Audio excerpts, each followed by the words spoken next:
Madwar 17% tal-istudenti fih dan l-iskejjel tal-istat għandhom eruq barranin. Għal dan il-għan it-taqsima għat-talim tal-migranti li twaqfet lura fl-2014 tagħti appoġġ lil dawk it-tfal flimkien mal-familji li ġejjin minn xtajt tal-bot minn dawk Maltin.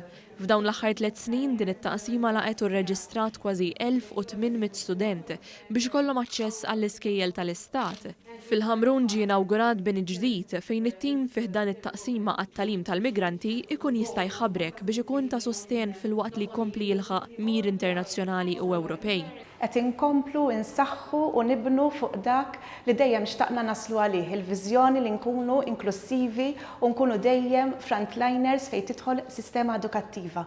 Il-Ministru għall-Edukazzjoni Justin Caruana għamlet enfasi partikolari fuq il-prinċipju tal-inklużjoni fl-edukazzjoni biex anke persuni li ġejjin minn pajjiżi differenti ikollhom l-opportunità jirċievu t-talim.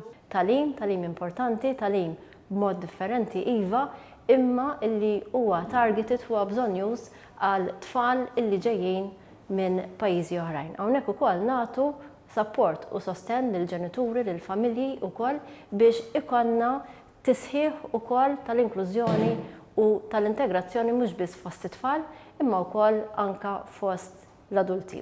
Preżenti għall-inawgurazzjoni kien hemm ukoll is-Segretarju Parlamentari għal Fondi Ewropej Stefan Zrinzo Azzopardi li semma kif permezz ta' investiment b'fondi Ewropej dawn it-tfal u l-familji tagħhom ser ikomplu jsibu appoġġ fih dan it-taqsima bilan li jiksbu suċċess fil-ħajja edukattiva tagħhom.